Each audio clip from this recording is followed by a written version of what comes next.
আসসালামু আলাইকুম, আশা করি সবাই ভালো আছেন। তো গাইস, প্রতিদিনের মতো আজকেও চলে আসলাম নতুন আরেকটি টেকনিক্যাল গুরুত্বপূর্ণ ভিডিও নিয়ে।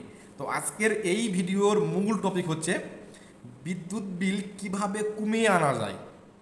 তো আজকের এই ভিডিওতে আমি অনেকগুলি টিপস আমি আপনাদের সামনে আলোচনা করব, যে টিপসগুলি ফলো করলে আপনার বাসার বৈদ্যুতিক বিল 100% কমিয়ে আনতে পারবেন।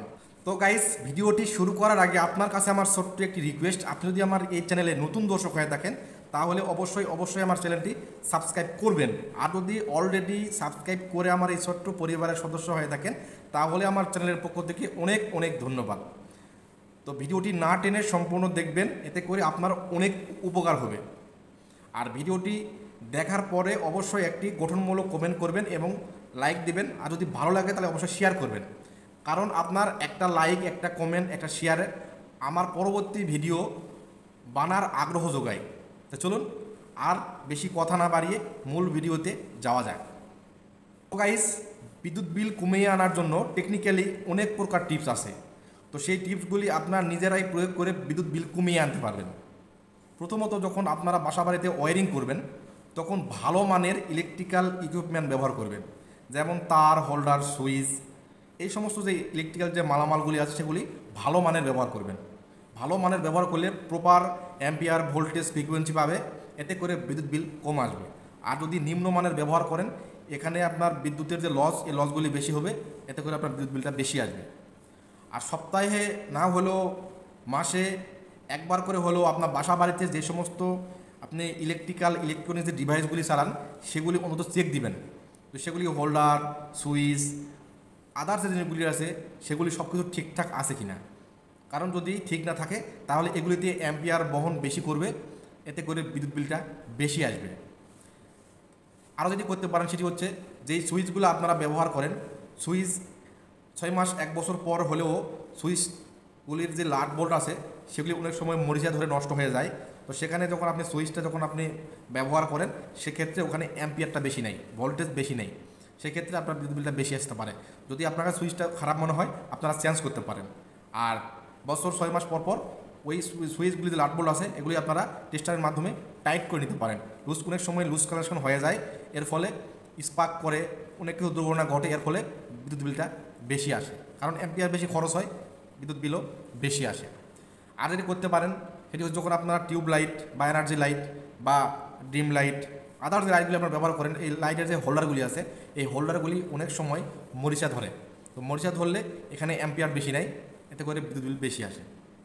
তারপর দেখেন, যদি আপনারা ইলেকট্রিক্যাল ওভেন, তারপরে induction oven, Blender, rice cooker, pressure cooker, geyser, washing machine, iron, water pump, এই সমস্ত ডিভাইসগুলোতে আপনারা প্রপার আর্থিং ইউজ করবেন। এখান থেকে আপনি আর্থিং গ্রাউন্ডিং করে দেবেন। যদি গ্রাউন্ডিং করে দেন তাহলে আপনার বিদ্যুৎ বা অ্যাম্পিয়ার লস বা কারেন্ট লসটা কম হবে, এতে করে বিদ্যুৎ বিল কম আসবে।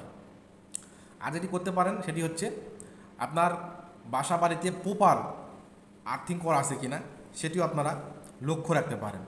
আমার মিটারের অনেকগুলো ভিডিওতে অনেক ভাই কমেন্ট করে থাকেন যে তাদের বিদ্যুৎ বিল বেশি আসে। তারা অবশ্যই বাড়িতে প্রপার বডি আর্থিং করবেন, সেটা অবশ্যই আপনার মিটারের ইনপুটে করবেন। তাতে করে বাহ্যিক যে কারেন্টগুলি আছে সেগুলি আপনার মিটারে আসতে পারবে না, আপনার বিদ্যুৎ বিল অনেকটাই কম আসবে। কারণ এখনকার মিটারগুলোতে 2টি করে কয়েল থাকে, এই কয়েল নাম সিসি কয়েল। তো এই সিসি কয়েল, নিউট্রাল কয়েল এবং লাইন কয়েল, এই নিউট্রাল কয়েল, লাইন কয়েল থাকার কারণে বিদ্যুৎ ইজিলি পাস হতে পারে বাহ্যিক কারেন্টগুলি, তো সেই জন্য বিদ্যুৎ বিলটা বেশি আসে। তো এই তো আরও অনেক কারণ আছে, মানে বলতে বলতে শেষ হবে না। তো অবশ্যই আপনারা বাসা বাড়িতে যে সমস্ত ইলেকট্রিক্যাল বা ইলেকট্রনিক্স ডিভাইসগুলি চালান সেগুলি চেক করে নেবেন। ও আরেকটা ভালো কথা মনে পড়ে গেল, সেটি হচ্ছে ফ্রিজ। আমরা বাসা বাড়িতে, প্রত্যেকটা বাসা বাড়িতে আমরা ফ্রিজ ব্যবহার করি, কিন্তু শীতের সময়, গরমের সময় আমরা ফ্রিজের রেগুলেটর পয়েন্ট আমরা একই অবস্থানে রাখে দিই, এতে করে কিন্তু বিদ্যুৎ বিলটা বেশি আসবে। আপনার ওয়েদারের উপর ডিপেন্ড করে কিন্তু এই থার্মোস্ট্যাট যে রেগুলেটরটি আছে সেগুলো কিন্তু আপনারা পরিবর্তন করে নিতে পারেন।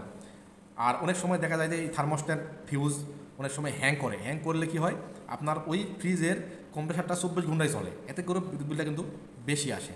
আপনারা কি করবেন, মাসে একবার হলেও ফ্রিজের যে রেগুলেটরটি আছে এটি আপনারা বন্ধ করে দেবেন, বন্ধ করে আবার অন মোডে দিয়ে রাখবেন। যেই পজিশনে রাখলে আপনাদের ফ্রিজের ভালো হয় সেই পজিশনে আপনারা রাখে দেবেন, কিন্তু অবশ্যই এই কাজটি আপনারা করবেন। আর যদি সম্ভব হয় ফ্রিজের বডি থেকে একটা বডি আর্থিং করে দিবেন, এতে অনেক বিদ্যুৎ বিল কম আসে। তো বলতে গেলে অনেক কথাই বলা যায়, 2-4 ঘন্টায় শেষ হবে না এই বিদ্যুৎ সম্বন্ধে আলোচনা করলে।